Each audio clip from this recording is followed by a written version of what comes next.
Hello, Bloomin' Cheesa here. This is part 4 of the book reading for Peter Pan 1995 edition. Let's continue where I started off. We're about halfway through the book now. This is going to be a little bit of a longer book reading. It's not the smallest of the books. There's going to be some smaller, some way bigger. So let's get started. Hope you guys do like. Hope you guys do comment down there.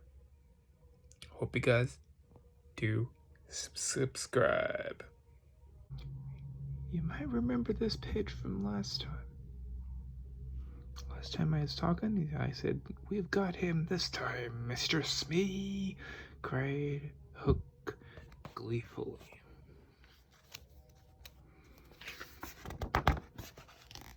Continue.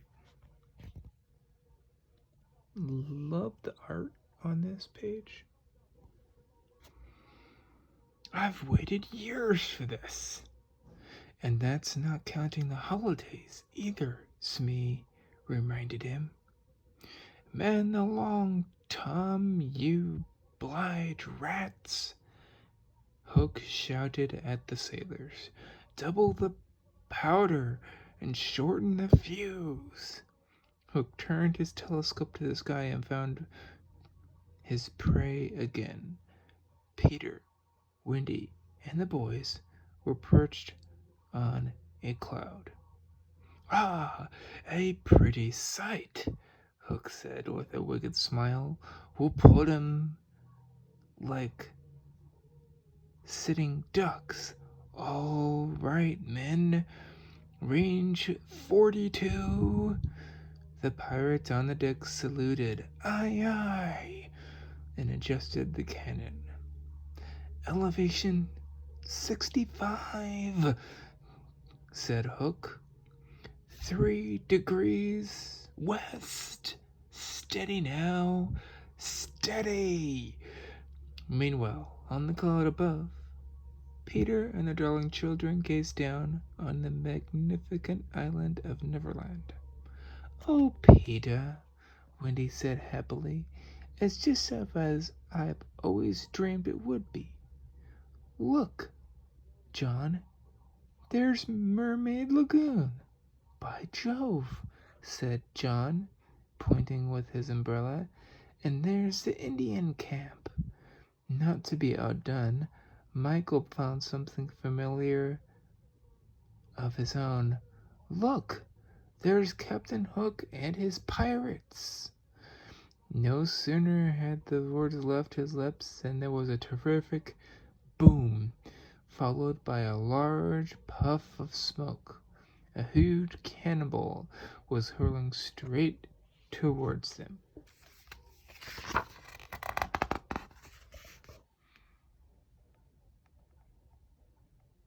Oh, fantastic art. That cannonball shooting straight through the clouds. Okay.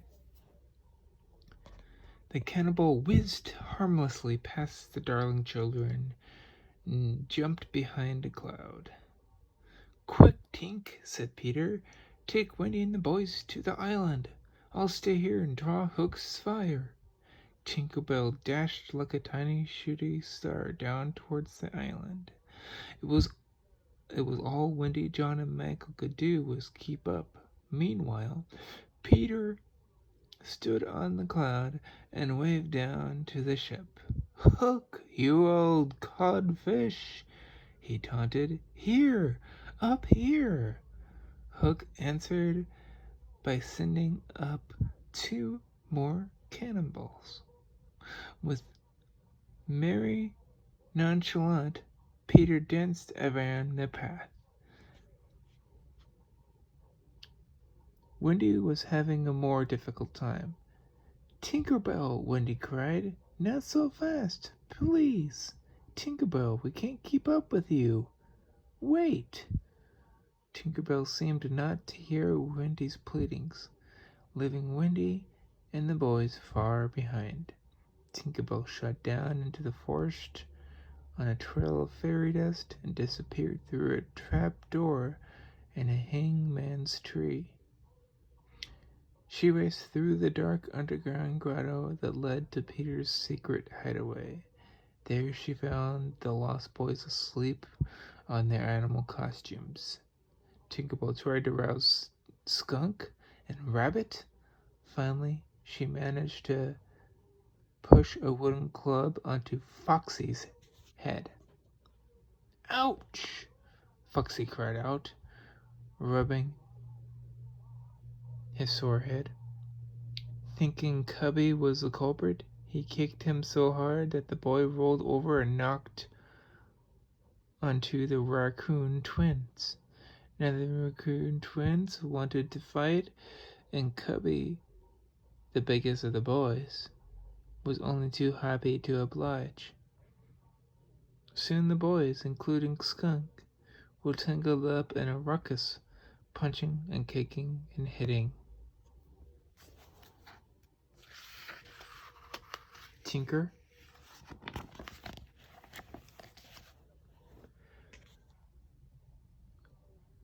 Bell flew among them, desperately trying to get their attention.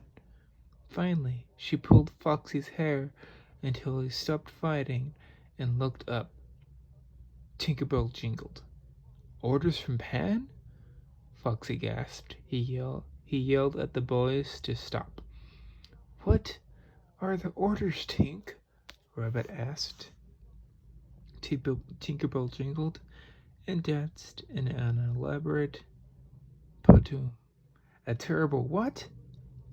Asked Cubby. Tinkerbell flapped her arms.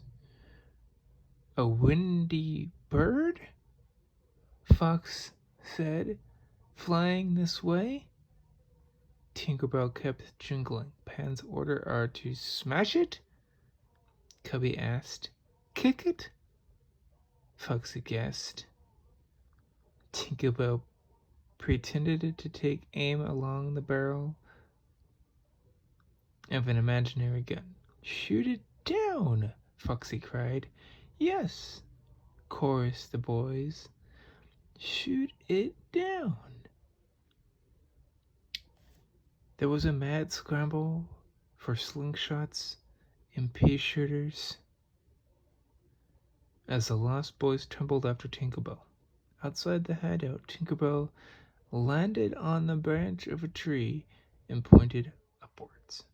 I see it, said Foxy. The lost boys took aim with their rocks and sticks and slingshots. Ready, aim, fire!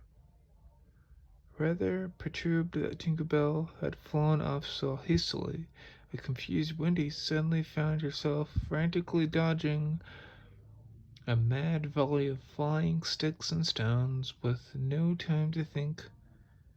Wonderful thoughts she began to fall. From her perch, Tinkerbell smiled and clapped her tiny hands as Wendy plummeted towards the jagged rocks. At the last second, however, Peter swooped in and caught her. Oh, Peter, you saved me, cried Wendy with delight as she hugged him. Tinkerbell was so furious that she turned as red as hot metal and flew right through a leaf, leaving a smoldering hole behind. Michael and John floated down to join their sister and Peter.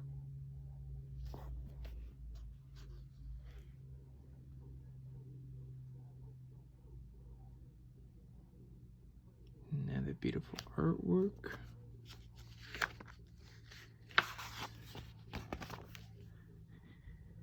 That is the end of today. Hope you guys do like. Get up the thumb. What? Hope you guys do comment backwards and down. And hope you guys do blue and cheese out of here.